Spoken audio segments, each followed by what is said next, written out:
এই মুহূর্তে সবচেয়ে বিরাট বড় খবর, পশ্চিমবঙ্গের রাজ্য সরকারি কর্মচারীদের বিরাট ঘোষণা। খুশিতে আত্মহারা লাখ লাখ সরকারি কর্মচারী। এই মুহূর্তে সবচেয়ে বিরাট বড় খবর, রাজ্য সরকারি কর্মচারীদের জন্য মুখ্যমন্ত্রীর বড় ঘোষণা, নতুন বছরের নতুন উপহার। এই মুহূর্তে সবচেয়ে বিরাট বড় খবর, একটি নতুন আপডেট আপনাদের জন্য। এবার নতুন সুখবর আপনাদের সামনে এলো। এই নতুন আপডেট, পশ্চিমবঙ্গ রাজ্য সরকারি কর্মচারীদের জন্য আরও এক সুবিধা ঘোষণা হলো। আর নতুন বছরের আগে এই ঘোষণার ফলে খুশি হয়েছে কোটি কোটি সরকারি কর্মচারীরা। 2023 শেষ হতে আর কিছু ঘন্টা, তারপরে নতুন বছর, এবং আজ কিন্তু 1 জানুয়ারি। তবে 2024 সালের এবং এই 1 জানুয়ারির শুভেচ্ছা আপনাদেরকে অবশ্যই কিন্তু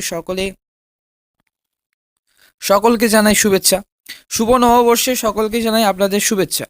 তো 2023 শেষ, তো বন্ধুরা, নতুন বছর শুরু হতেই নতুন ঘোষণা এবং নিয়ে হাজির হবে সরকার। গত বুধবার এবং মন্ত্রিসভার বৈঠকে অনেক জিনিস নিয়ে আলোচনা করা হয়েছে। তবে সেদিন বৈঠকে 50,000 পঞ্চায়েত কর্মরত সরকারি কর্মচারীদের জন্য দারুণ সুখবর দিয়েছে। নতুন বছর থেকে তাদেরকে স্বাস্থ্য বিমায় আনার বিলের মন্ত্রিসভার অনুমোদন পেয়েছে সরকার। এছাড়া সেদিন মন্ত্রিসভার নতুন পদ সৃষ্টি এবং কর্মী নিয়োগ, কর্মী বদলি সহ একাধিক গুরুত্বপূর্ণ সিদ্ধান্ত নেওয়া হয়েছে। চলতি বছরের চেয়ে গত এপ্রিল মাসে পঞ্চায়েত কর্মীদের স্বাস্থ্য বিমার আওতায় আনার কথা জানিয়েছিল। তবে আর সেই মত, তাদের স্বাস্থ্য বিমায় আনার বিল এর অনুমোদন এবং পেল সরকার। এর ফলে এই সব কর্মীরা কিন্তু এবার থেকে ক্যাশলেস চিকিৎসা বিমার সুবিধা পাবে। আমাদের রাজ্যে পঞ্চায়েত সমিতি ও জেলা পরিষদ মিলে মোট 30,000 কর্মী রয়েছে, আর অবসরপ্রাপ্ত সরকারি কর্মী সংখ্যা 20,000। এর সব কর্মীদের এবার থেকে স্বাস্থ্য বিমায় আনা হলো। এছাড়া এদিন একাধিক নিয়োগের ক্ষেত্রে সিদ্ধান্ত নেওয়া হয়েছে। মুখ্যমন্ত্রীর ক্ষমতায় আসার পর থেকে কিন্তু রাজ্য নিয়োগের উপর জোর বার্তা দিয়ে সরকার এবং দিয়েছে সরকার সেই মত, এবং বুধবার মন্ত্রিসভার বৈঠকে এবং নিয়োগের একাধিক সিদ্ধান্ত নিয়েছে এবং সরকার। দার্জিলিং এবং পেডিয়াট্রিক মেডিসিন বিভাগের অধীন শিখ এবং নিওনেটাল কেয়ার ইউনিটিতে 5টি চিকিৎসক, 20টি স্টাফ নার্স ও একজন মেডিকেল টেকনোলজিস্ট এর পদ মিলিয়ে মোট 26টি পদ সৃষ্টির সিদ্ধান্ত নেওয়া হয়েছে।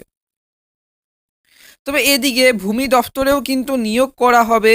এর জন্য কিন্তু 427টি ডিও পদ, ডেটা এন্ট্রি অপারেটর নিয়োগ করা হবে। কিছুদিন আগে উত্তরবঙ্গ সফরে গিয়ে চা বাগানের শ্রমিকদের জমির পাট্টা এবং দেওয়ার প্রতিশ্রুতি দিয়েছিলেন মমতা।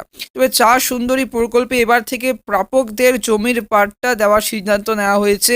আর পাশের বাড়ি তৈরির জন্য 1,20,000 টাকা ধাপে ধাপে করে দেওয়ার সিদ্ধান্ত নিয়েছে সরকার। তাহলে বোঝাই যাচ্ছে যে নতুন বছরের পরেই কিন্তু নতুন বছর পড়তেই বছরের যে পঞ্চায়েত কর্মী এবং চাকরি প্রার্থী থেকে শুরু করে উত্তরবঙ্গের বাসীদের জন্য খুশির খবর দেবে সরকার।